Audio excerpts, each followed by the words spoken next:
Evo idemo početi prvo sa izbornikom. Evo, izborniče, utakmica, rekao bih, puna oscilacija u našoj reprezentaciji, od sjajnih dijelova igre, fantastičnih zaista, do slabih, pa na kraju opet drama. Pa prije svega želim čestitati dečkima stvarno na jednoj velikoj borbi, na jednom velikom htjenju. A oscilacije su, mislim da smo imali kontrolu u prvom poluvremenu utakmice, imali smo 5 razlike i mi smo na igrače više počeli brzopleto rješavati neke akcije što nam se ponovno obilo o glavu. Nismo trebali uopće žuriti, nego smo trebali strpljivo graditi rezultat i vidjeli ste u drugom poluvremenu uspjeli smo se vratiti na igračem manje. Proradio je Ivan na golu i još jednom mogu čestitati stvarno dečkima na velikoj borbenosti, na jednoj velikoj pobjedi i moram reći, mimo svega, mislim da je 5. mjesto jedan veliki uspjeh. Vidjeli ste da smo ostali u vrhu u vrhu svjetskog rukometa, vidjeli ste i bilo je i povreda, bilo je i ja sam došao kao novi izbornik, ali sve u svemu moramo biti svi zadovoljni i mislim da je 5. mjesto veliki uspjeh. Dobro, malo ćemo se vratiti na tu jednu završnu ocjenu. Drago, kako je izgledalo na terenu? 2 razlike ste gubili na poluvremenu, krenuli ste odlično, pa evo na kraju opet gotovo da se ušlo u produžetku. Pa ne znam, ovo što se dogodilo 13-8 igrač više i mi njih vratimo u igru praktički. Ne, oni sami. I napad za +6. Da, i napad. Ne smije nam se buduće događa, ali vjerovali smo u sebi na poluvremenu, tako da znali smo da smo bolji, da nisu imali izraziti šut izvanka, pokušali smo pliće stati, tako da imali smo podršku golmana, tako da sve dobro ispalo na kraju. Ne možemo mi bez malo trilera. Bez malo drame, da. Ajde, tvoja jedna ocjena ukupnog nastupa Hrvatske na svjetskom prvenstvu, evo, 9. utakmica. Ne znam, lipo je završiti ovo pobjedom, ali ne znam, mislim, svi su očekivali nešto medalju, ali ne znam, nismo bili pravi onim pravim utakmicama. Mislim, nismo igrali toliko loše, ali možda jedno malo sreća nismo imali, ali ne znam. Treba sagledati sada, pogledati sve snimke i vidjeti gdje smo griješili, da u budućnosti to ispravimo. Izborniče, jedan vaš pogled na 9 ovih utakmica, evo, se slažete s ovim, nismo bili pravi, da, 5. mjesto je sjajan rezultat, 5. na svijetu. Gledajte, mi trebamo malo biti realni ljudi. Ja opet da ponovim, 5. mjesto je izvanredan uspjeh, veliki uspjeh, međutim... Se moglo bolje? Pa gledajte, vidjeli ste kako je Ivan branio danas, da je dao jednu sigurnost obrani i jednostavno ja još uvijek držim do toga da smo imali takav suport golmana od početka, jel?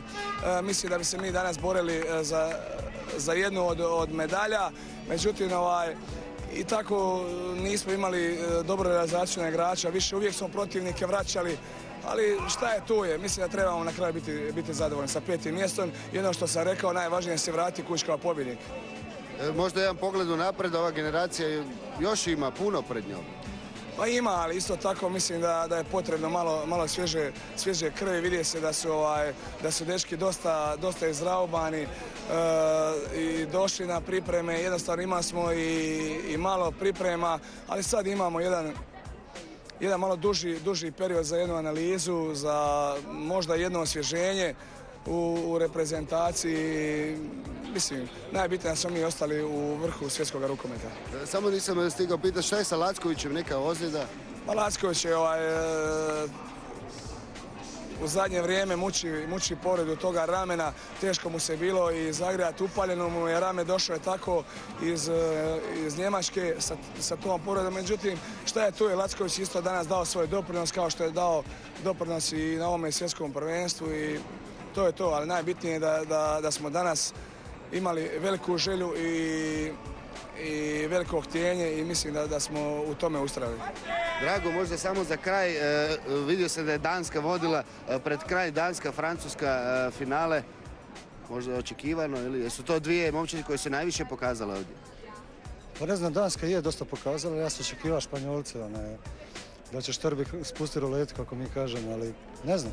Ošto su ljudi u super formu, mislim, lete cijeli turnir, tako da čak i nije možda iznenađenje, ne znam. Ja se nadao Španjolci, ali eto, takav je sport. Pa dobro, to je po mene bilo očekivano. Ljudi stvarno dominiraju rukometom već praktički 3-4 godine. Ovo je 4. finale za redom, tako da svaka čast ljudima. Da, možda Kete samo još da ti kažeš Francuska, Danska. Pa gledajte,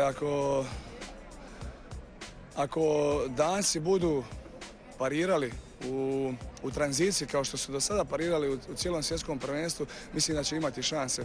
Ali mene impresionira kod Francuza stvarno jedna disciplina u njihovoj igri i vidi se tu da svak radi svoj posao bez obzira da li dobio loptu, da li zabio pogodak.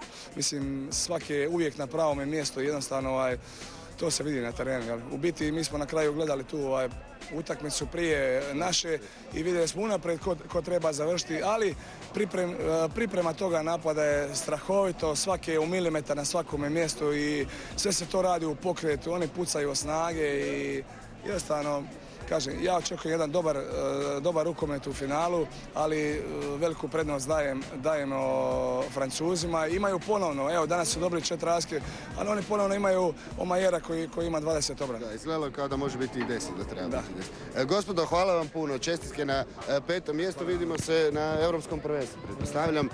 Cijeni gledatelji, hvala i vama, Hrvatska, dakle, osvaja 5. mjesto na ovom svjetskom prvenstvu.